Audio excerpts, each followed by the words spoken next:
ঝর্ণার ন্যায় স্বচ্ছ পানির কলকলানি শব্দ, আর সেই সাথে রয়েছে পানির নিচে সাদা সাদা পাথর। এ যেন হাতছানি দিয়ে ডাকছে ভ্রমণ পিপাসুদের। দেশ বিদেশ থেকে অসংখ্য দর্শনার্থীরা এখানে ছুটে আসেন, কিন্তু এই জায়গায় এখনও পর্যন্ত যোগাযোগ ব্যবস্থার অবনতি থাকার কারণে কোনো দর্শনার্থীরা আসতে চায় না। এই বাংলায় অসংখ্য পর্যটন প্রেমীরা রয়েছেন, তারা চায় সবসময় নতুন কিছু উপভোগ করার জন্য।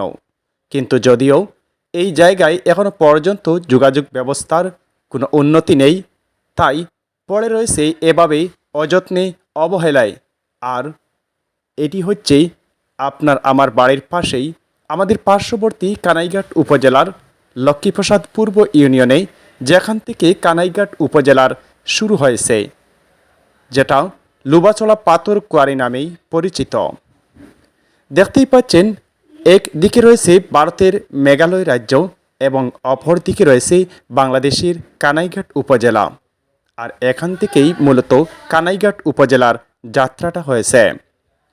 প্রাকৃতিক সৌন্দর্যের এক অপরূপ লীলাভূমি, যেন হাতছানি দিয়ে ডাকছে পর্যটন পিপাসুদের।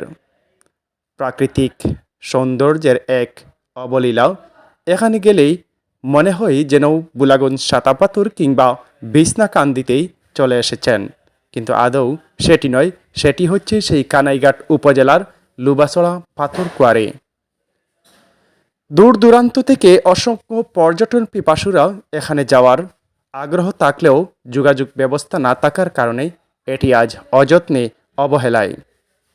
এখানে যোগাযোগ ব্যবস্থার উন্নতি হলে এবং ওই এলাকাটিকে পর্যটন এলাকা হিসাবে ঘোষণা করলেই অনেকটা লাভবান হতো সিলেটের কানাইঘাট উপজেলা।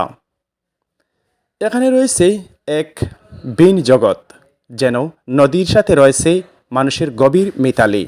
নয়াবাজার এলাকার পাশেই রয়েছে লুবাচলা নদী, ওপারে রয়েছে নয়াবাজার এবং ওই পারে রয়েছে মুলাগুল বাজার। চকচকে স্বচ্ছ পানি, পাহাড়ি আঁকাবাঁকা মেঠো পথ অতিক্রম করে আমরা সরাসরি দেখতে গেলাম সেই কানাইঘাটের লুবাচড়া পাথর কোয়ারি। দীর্ঘদিন থেকে এভাবেই পাহাড়ি আঁকাবাঁকা মেঠো পথ দিয়ে যাওয়া হয় না। আজ এই সুবাদেই কানাইঘাটের নয়াবাজার অতিক্রম করে এই মুহূর্তে আমরা এক সবুজের দুনিয়ায় প্রবেশ করলাম। কিছুক্ষণ পরেই নজরে ভাসল সেই চিরচেনা দৃশ্য এবং প্রাকৃতিক সৌন্দর্যের এক অপরূপ দৃশ্য, লুবাচড়া পাথর কোয়ারি। তার আগেই আপনারা দেখতে পাচ্ছেন আমাদের যাত্রাপথে পাহাড়ি আঁকাবাঁকা মেঠো পথ, আর এ যেন এক চিরচেনা দৃশ্য। এমন দৃশ্য একমাত্র পাহাড়ের গ্রাম পর্যায়ে যারা রয়েছেন, পাহাড়ের চূড়ায় নয়, স্থলে যারা রয়েছেন, তারাই উপভোগ করছেন।